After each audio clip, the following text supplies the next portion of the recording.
Hello everyone. तो मेरा नाम हर्ष ठाकुर है और आज हमारे साथ हैं आकाश ठाकुर, जो अपनी मेहनत और लगन से जिन्होंने कई एग्जाम क्लियर किए हैं और फाइनली चंडीगढ़ पुलिस में अपनी सेवा दे रहे हैं। तो चलिए इनसे जानते हैं इन्होंने कैसे इतने एग्जाम क्लियर किए और क्या इनका डेडिकेशन था इन एग्जाम को क्लियर करने के लिए। चलिए इनके पास चलते हैं। सर बताइए, अपना इंट्रोडक्शन दीजिए थोड़ा। देखिए, मेरा नाम आकाश ठाकुर है और मैं यूपी मुजफ्फरनगर से बिलोंग करता हूं और इस समय मैं चंडीगढ़ पुलिस में सेवारत हूं। और यहाँ तो आपको बता दें कि जो सर हैं उन्होंने अपनी मेहनत और लगन से 5 से 6 एग्जाम क्लियर किए हैं। तो जानते हैं उन्होंने कौन कौन से एग्जाम क्लियर किए हैं और फाइनली चंडीगढ़ पुलिस को इन्होंने क्यों ज्वाइन किया। तो सर आप बताइए कि आपने कौन कौन से एग्जाम क्लियर किए हैं और फाइनली अब चंडीगढ़ पुलिस ही क्यों ज्वाइन किया आपने। देखिए सर, जो मेरी जर्नी रही वो लगभग मैंने 2020 से शुरू की और जो मेरा फर्स्ट एग्जाम था वो दिल्ली पुलिस का था। हालांकि उस एग्जाम में मैंने मतलब रिटन मेरा पास हो गया था और मैं फिजिकल में रह गया। इसके बाद जर्नी ऐसे बढ़ती गई और उसके बाद एनटीपीसी लेवल 2, एसएससी जीडी 2021 और आप कह सकते हो रेलवे ग्रुप डी, इन सब में नाम आया। लेकिन मेरा जो जुनून था वो वर्दी का था। इसके बाद जीडी के लिए मैंने जब अप्लाई किया था तो मतलब फिजिकल वगैरह सब हो गया, लेकिन लास्ट में जब मेडिकल हुआ तो मेडिकल में मुझे अनफिट दे दिया गया। फिर मैंने दोबारा मतलब मेहनत की।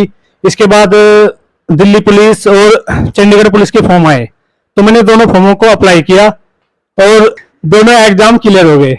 हालांकि चंडीगढ़ पुलिस में पहले नंबर आ गया तो मैंने वही ज्वाइन कर ली और मतलब वो बढ़िया हब था। एक अच्छा सिटी है, ब्यूटीफुल सिटी के नाम से जाना जाता है, इसलिए मैंने उसी में जाना ज्यादा पसंद किया। तो जैसे कि आपने सर को सुना, इन्होंने कई गवर्नमेंट जॉब के एग्जाम क्लियर किए हैं, जैसे एसएससी जीडी हुआ, दिल्ली पुलिस हुआ, चंडीगढ़ पुलिस हुआ और शायद आपने हरियाणा पुलिस भी एग्जाम क्लियर किया। आपने मुझे पहले बताया था, आप अभी यहाँ मेंशन नहीं करा। तो इन्होंने हरियाणा पुलिस एग्जाम को भी क्लियर किया है और जैसा कि इन्होंने बताया कि फाइनली इन्होंने चंडीगढ़ पुलिस को ज्वाइन किया क्योंकि इनका एक सपना था कि वर्दी वर्दी पहनूंगा। और सर ने इतने सारे एग्जाम क्लियर किए, क्या इनकी स्ट्रेटेजी रही, कौन से टीचर्स को इन्होंने फॉलो किया और कौन सी बुक को इन्होंने फॉलो किया, तो ये भी जान लेते हैं सर से।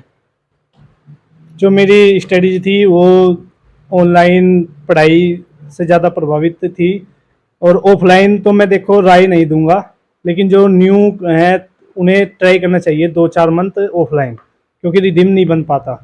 उसके बाद आपको खुद ही लगेगा कि ऑफलाइन में मेरा थोड़ा टाइम जाया जा रहा है, तो आप खुद ही ऑनलाइन मतलब ऑनलाइन पढ़ना पसंद करोगे। हाँ, ये सबसे अच्छी बात है क्योंकि ऑफलाइन में क्या है, तुम कम से कम 20 किलोमीटर दूर तुम कोचिंग में जाओगे, वहाँ का आने जाने का टाइम खर्च होगा और फिर आके फिर तुम थक भी जाते हो इतनी दूर जाके, तो उस टाइम को तुम ऑनलाइन में बचा सकते हो और अपना सेल्फ स्टडी के लिए वो टाइम दे सकते हो। तो सर आप हमें अपनी बुक लिस्ट बताइए कि आपने कौन कौन सी बुक को फॉलो किया। जो मैंने स्टार्टिंग की थी जब पढ़ने की, तो उस समय जीएस के लिए मैंने डीके राठी को अपनाया था। उसके बाद जो मैथ था मेरा वो आर.एस. अग्रवाल, मतलब बहुत ही सिंपल मैथ है, उससे आप मतलब अपना कॉन्फिडेंस बढ़ा सकते हो। ये नहीं कहता मैं आप एग्जाम क्लियर कर सकते हो, लेकिन कॉन्फिडेंस बढ़ जाता है उस मैथ से। उसके बाद जब मैंने ऑनलाइन बैच लिए, गगन सर का लिया, तो मतलब अलग ही लेवल बन गया था उस समय मैथ का। आप रीजनिंग के लिए जो एसके की आती है, श्री कृष्णा की आती है, उस बुक को ट्राई कर सकते हो शुरुआत में। उसके बाद बाकी का आपका जो कवर हो जाएगा वो प्रैक्टिस सेट से हो जाएगा, मतलब आपको एक्स्ट्रा पढ़ने की जरूरत नहीं है रीजनिंग के लिए। इसके बाद आपका क्या बचता है, अगर आप जीडी छोटे एग्जाम जैसे कांस्टेबल के एग्जाम कर रहे हो, हिंदी वगैरह, हिंदी के लिए आप आरडब्ल्यू के पास जा सकते हो, वहाँ पर हिंदी की अपनी तैयारी कर सकते हो। तो आपने सारी बुक लिस्ट सुन ली है, अगर आपको भी ऐसे एग्जाम क्लियर करने हैं तो आप इन बुक लिस्ट को फॉलो कर सकते हो। सर एक बार हमारे जो एस्पिरेंट्स भाई हैं उनको अपना स्टडी रूटीन भी बता दीजिए, आप कैसे पढ़ते थे और रात को भी पढ़ते थे तो किस टाइम तक पढ़ते थे और दिन में आपका टाइम टेबल क्या था। देखिए, कुछ लोगों ने अफवाह फैलाई हुई है कि रात को अगर आप पढ़ोगे तो अच्छा कर पाओगे, लेकिन मैं ऐसा नहीं मानता। ठीक है, ये बात मजाक नहीं है, रियलिटी है। मैं दिन में लाइब्रेरी ज्वाइन की, सुबह जाता था और शाम को आता था। अच्छा सर, आपने लाइब्रेरी से पढ़ाई की है। Yes sir. तो सर लाइब्रेरी से पढ़ना कितना अच्छा है, मतलब अगर आपको घर पे माहौल मिल रहा है तो फिर भी आपको लाइब्रेरी जाना चाहिए या वहीं पे पढ़ के काम चल जाएगा। मेरा मानना है कि आपको लाइब्रेरी ज्वाइन करनी चाहिए। और लाइब्रेरी मतलब आपको एक अलग ही माहौल देगी। घर में वो माहौल नहीं मिल पाएगा। आपके घर में मतलब आपको चिटमुट कुछ भी काम मिल जाएगा, बोल देंगे भाई ये कर दे वो कर दे, आपके 2 मिनट जाएंगे, वे 2 मिनट आपके 2 घंटे खराब कर सकते हैं। हाँ, तो सर का मानना है कि अगर आपका घर पे 2 मिनट भी खराब हो रही है तो आप लाइब्रेरी जरूर ज्वाइन करो। तो कुछ आगे? मेरा तो यही मानना है कि आप जितना हो सकेगा आपके आसपास 5-6 किलोमीटर के अंदर कोई लाइब्रेरी है तो आप लाइब्रेरी ज्वाइन कर लो। आपका भले ही उसमें आध पौन घंटा आने जाने का जैसे भी लगता हो, वो आपको बेनिफिट ही देगा। आपकी फिटनेस अच्छी रहेगी। उसके बाद जो बीच का टाइम है उसमें आप पढ़ाई कर सकते हो, रात को आके बेफिक्र होके चिंता मुक्त होकर आराम से सो। अगर हाँ आप सर, फिटनेस से मुझे याद आया, आप जो तैयारी कर रहे थे, आपने यूपी पुलिस हो, UP police, Delhi police, Chandigarh police और एसएससी जीडी जैसे एग्जाम की तैयारी करी, उनके लिए फिजिकल फिट होना भी बहुत जरूरी है। उसमें रनिंग वगैरह भी होती है। तो आपने जो अपने फिजिकल को और स्टडी को कैसे मैनेज किया एक साथ? देखो, फिजिकली फिट रहना, देखो ये तो अनुवांशिक सा है, थोड़ा मतलब शुरू से ही फिट हैं, ज़्यादा मेहनत नहीं करनी पड़ी। आप कह सकते हो 2019 के करीब इंडियन आर्मी की तैयारी कर रही थी, उस समय मतलब खूब रेस की, तो उसके कारण शरीर तो फिट ही रहा, ज़्यादा मतलब बदलाव नहीं हुआ। उसके बाद अगर लगता था भाई कोई एग्जाम का फिजिकल है तो 1 महीना 15-20 दिन हम दौड़ लिया करते थे, तो अपने आप शरीर वहीं पर आ जाता था। अच्छा, सर ने आर्मी की तैयारी की और आप जानते होंगे कि जो बंदा आर्मी की तैयारी करता है वो फिजिकल कितना फिट होता है, उसकी रनिंग का टाइम भी बहुत अच्छा आता है। तो सर जो है, किसी भी एग्जाम से पहले 1 या 1.5 महीने पहले आप फिजिकल के लिए तैयारी करते थे? जी सर। हाँ, क्योंकि आपको कॉन्फिडेंस था कि आपने आर्मी की तैयारी किया तो आप कर लोगे। जी सर, कॉन्फिडेंस ऑटोमेटिक आ जाता है अगर आप आर्मी की तैयारी करके छोड़ चुके, भले आप आर्मी में सेलेक्ट नहीं हुए लेकिन आपने मतलब मन लगा के आर्मी की तैयारी की है, देश की तैयारी की है, तो आप में कॉन्फिडेंस रहेगा कि हाँ मैं ये एग्जाम तो आराम से क्लियर कर दूंगा। हाँ, वही बात है कि मेहनत कभी बेकार नहीं जाती, कहीं ना कहीं वो काम आती है। सर, जो न्यू कमर एस्पिरेंट हैं वो आते हैं कंपटीशन में और अपना सिलेबस पूरा करने में लगे रहते हैं। वो क्या है, मॉक देना ज़्यादा प्रेफर नहीं करते। उन्हें वो देते भी हैं मॉक, एक किसी ने उन्हें कह दिया कि आप मॉक देना चाहिए तो मॉक देते हैं, लेकिन उनका जो स्कोर अच्छा नहीं हो पाता तो इस वजह से मॉक छोड़ देते हैं। तो आपको क्या लगता है कि मॉक की कितनी इंपॉर्टेंस है आप सिलेक्शन दिलाने में, और आपने कितने मॉक लगाए होंगे और आप मॉक का एनालिसिस कैसे करते थे, ये सब बताइए। देखिए, आप कह रहे हो मतलब जब आप किसी मैदान में कूद चुके हो तो फिर सामने वाले को देखकर डरना क्या? तो ऐसी बात है, मतलब बच्चे क्या करते हैं, आज के जो स्टूडेंट है वे मॉक लगाने से डरते हैं। उनके दिमाग में चलता रहता है कि भाई अगर मैं मॉक लगाऊंगा स्कोर कम रहा तो फिर मतलब अपने आप में फील होता है भाई स्कोर नहीं बन रहा तो पढ़ नहीं रहा। लेकिन ये गलत है। आपने जब स्टडी शुरू कर दी, आपको लगा मेरा 40-50% सिलेबस हो चुका है, तो आप तुरंत मॉक लगाने स्टार्ट कर दीजिए। मेरा तो मानना है कि अगर आप किसी एग्जाम को देना भी चाहते हैं तो पहले उसका मॉक लगा कर देखिए कि भाई कितना स्कोर मैं सेव कर पा रहा हूँ। इसके बाद उस मॉक को एनालाइज कीजिए। एनालाइज मतलब ऐसे नहीं करना कि भाई मेरा सवाल क्या था ये तो आप देखिए, उसके बाद उसमें जो ऑप्शन है उनको भी एनालाइज कीजिए, ये ऑप्शन कहाँ आ सकता था, इस ऑप्शन का क्या महत्व है, और अगर आप चाहे तो उसे नोट्स कर सकते हैं अगर आपको लग रहा है इंपोर्टेंट है। नोट करने की भी अपना महत्व है। तो कहने का मतलब है कि जब भी आप मॉक लगाएं तो एनालाइज जरूर करें। ऐसा नहीं है कि आपने मॉक लगाया 30 नंबर बने छोड़ दिया चलो जाओ कोई नहीं, इसका कोई मतलब नहीं है।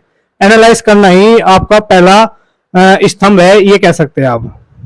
हाँ, तो सर सुना आपने कि मॉक लगाना कितना इंपॉर्टेंट है। मैंने पहले भी एक सर का इंटरव्यू लिया था, उन्होंने बताया था कि अगर आपका 50% सिलेबस हो चुका है तो आप मॉक लगाना स्टार्ट कर दीजिए, और ये मत सोचे कि मेरा स्कोर कम आ रहा है तो मैं मॉक नहीं लगाऊंगा। मॉक जरूर लगाएं, आपको इससे क्या है पेपर का पैटर्न पता चलता है और आप नए नए क्वेश्चन से कह सकते हो रूबरू होते हो कि किस टाइप के क्वेश्चन हम कर सकते हैं। बात आती है मोटिवेशन की, कि पढ़ते टाइम पढ़ने का मन नहीं करता, बहुत सारे डिस्ट्रैक्शन आते हैं। आज के टाइम का अगर सबसे बड़े डिस्ट्रैक्शन की बात करें तो मोबाइल फ़ोन सबसे बड़ा डिस्ट्रैक्शन है। पढ़ने बैठते हैं, कोई नोटिफिकेशन नहीं, फ़ोन उठा लिया और फिर पता नहीं घंटों निकाल देते हैं मोबाइल को स्क्रॉल करने में। तो ऐसे मोटिवेशन मतलब इन डिस्ट्रैक्शन से बचने के लिए आपको कहाँ से मोटिवेशन आता था और क्या तरीका था? आपके साथ भी ऐसा होता होगा, ये डिस्ट्रैक्शन आते होंगे, तो आपने इन डिस्ट्रैक्शन से कैसे ओवरकम किया, ये बताइए, हमारे जो एस्पिरेंट्स है वो जानना चाहते हैं। देखिए सर, मैंने जैसे पहले भी जिक्र किया था कि मैंने पढ़ाई के लिए लाइब्रेरी ज्वाइन की थी। लाइब्रेरी ज्वाइन करने का दूसरा जो कारण था वो यही था कि आपका जो मोबाइल है उसमें नोटिफिकेशन आते रहते हैं। आप क्या करते हो, नोटिफिकेशन आए, इंस्टाग्राम है आपके, व्हाट्सएप है, आप तुरंत चले जाते हो, चलो देखते हैं क्या आया है। उसके बाद आप लग जाते हो रील्स वगैरह स्क्रॉल करते रहते हो, वो आपका टाइम जाया करती है। मेरा क्या था कि मेरे फोन में जब मैं पढ़ाई कर रहा था ना, उस समय इंस्टाग्राम था और ना ही व्हाट्सएप। ठीक है भाई। इसके बाद यहाँ तक कि मेरे फोन में सिम भी नहीं था।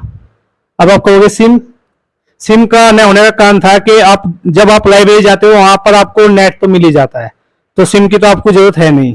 क्योंकि सिम से भी क्या था, अब यार दोस्तों के जैसे ये भाई साहब इनकी कॉल आगे तक ऐड करनी पड़ती थी, तो इसलिए मैंने मतलब सिम ही निकाल फेंक दिया, घर वालों को दे दिया कि भाई जब कुछ बन जाएंगे तो दोबारा डाल लेंगे सिम को फोन में, नया फोन भी ले लेंगे। फोन भी ऐसा ही था, मतलब आप कह सकते हो काम चलाओ।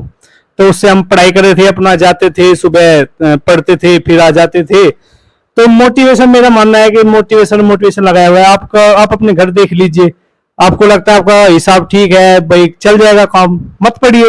अगर आपको लगता है पढ़ाई बगैर काम नहीं चले तो पढ़िए। इसके बाद अगर आपको लगता है मेरे सपने हैं तो उन्हें पूरा कीजिए, और नहीं लगता तो भाई मत कीजिए। देखो दो ही रूल है, अगर आपको कुछ बनना है तो पढ़ना पड़ेगा। भाई साहब ऐसा इतना तगड़ा मोटिवेशन मैंने पहली बार देखा है। सर के पास मोबाइल था लेकिन मोबाइल फोन में सिम नहीं था। मोबाइल फोन बस इसीलिए रखा था कि उन्हें ऑनलाइन क्लास देखनी थी, और सिम नहीं था। इसका मतलब ये नहीं कि ऑनलाइन क्लास कैसे देखेंगे। ये लाइब्रेरी में जाते थे तो आप देख सकते हो कि इनका सब कुछ कनेक्टेड था एक दूसरे से। लाइब्रेरी थी कनेक्टेड इनकी पढ़ाई से, और मोबाइल भी इनका पढ़ाई से कनेक्टेड था। मोबाइल से सिम निकाल के रख दिया, मोबाइल लेके लाइब्रेरी में जाते थे, वहां से वाईफाई कनेक्ट किया, तो उस वाईफाई का यूज ये अपने ऑनलाइन स्टडी में करते थे। बहुत तगड़ा डेडिकेशन है सर का। मैं ये सबसे अच्छी बात लगी कि मोटिवेशन कुछ चीज नहीं होती जो आपको पढ़ता जा रहा है। बड़े बड़े मोटिवेशनल स्पीकर हैं जो आके आपको कंटेंट दे रहे हैं, आप उनका कंटेंट देखने में घंटों घंटों गुजार देते हैं। फिर एक दिन आपको पूरा उस मोटिवेशन के साथ गुजरते हैं, 2 दिन गुजरते हैं, फिर दोबारा से तीसरे दिन आप वहीं पे आ जाते हो। फिर आप चौथे दिन फिर मोटिवेशन वीडियो देखते हो और अपना ऑनलाइन क्लास को स्किप करके, लेकिन कुछ नहीं। और बस इतना ही कहना था मोटिवेशन के बारे में। तो और सर एक चीज कही उन्होंने, बहुत अच्छी चीज कही कि अगर आपका जो सपना है, आपको लगता है कि मुझे अपना ये सपना पूरा करना है, तो आप पढ़िए, मेहनत करके पढ़िए, और अंदर से मोटिवेशन आएगा कि मुझे ये वर्दी पहननी है या मुझे अपना ASO या AA जैसी पोस्ट अपनी अचीव करनी है। तो आप अंदर से ही मोटिवेशन के साथ पढ़ोगे। अगर आपको नहीं लगता कि मुझे ज्वाइन करना है तो आपको किसी भी मोटिवेशन की जरूरत ही नहीं है। तो सर जैसा कि हमारा जो इंटरव्यू है वो अपने एंड की ओर है, तो अगर आप हमारे एक्सपीरियंस को कुछ कहना चाहोगे कि उन्हें किस चीज़ों का ध्यान रखना चाहिए, और मतलब वो लाइफ में कैसे आगे बढ़ सकते हैं और कैसे वो एक जॉब हासिल कर सकते हैं, ये 2 शब्द बोलिए इस बारे में। देखिए मैं काफी कुछ तो बोल चुका हूँ, एट लास्ट में यही कहूंगा कि भाई आप समय पर सोइए और समय पर उठिए। उठने के बाद ऐसा नहीं है कि आप उठ के सीधे पढ़ने बैठ जाइए, थोड़ा अपना शरीर को फिजिकली और मेंटली थोड़ा चुस्त दुरुस्त रखिए। अब मैं ज़्यादा नहीं कहता, आप 15-20 मिनट अगर ज़्यादा दे सकते हो तो 30 मिनट आप अपने शरीर को दीजिए रोज। सुबह उठिए, आपका देखो आपका टाइम टेबल है, आपको खुद एडजस्ट करना पड़ेगा, तो उसी के अनुसार आप अपने को आपको एडजस्ट कीजिए। उसके बाद पढ़ने बैठिए। जैसे कि आप सुबह 4 बजे 4:30 बजे उठते हो, तो आप वहां से 30 मिनट दे सकते हो आराम से। उसके बाद तो अभी आपने सुना इनका सारा एक्सपीरियंस क्या था, इनकी आपको हमने सभी बुक लिस्ट बता दी, इनके किन टीचर्स को इन्होंने फॉलो किया, ये सब बता दिया, और ये किस टाइम पढ़ते थे, इनका टाइम टेबल क्या था, और लास्ट में 2 शब्द सुने इनके वो बहुत अच्छे लगे। आपको इन्हें अपने जीवन में फॉलो करना चाहिए। तो इन्हीं शब्दों के साथ वीडियो को ख़त्म करते हैं। अगर आपको वीडियो अच्छी लगी तो आप इसे लाइक कर सकते हैं, शेयर कर सकते हैं और सब्सक्राइब कर सकते हैं हमारा चैनल। और ऐसी और वीडियो के लिए बने रहिए हमारे साथ। इतना ही इस वीडियो में, थैंक यू।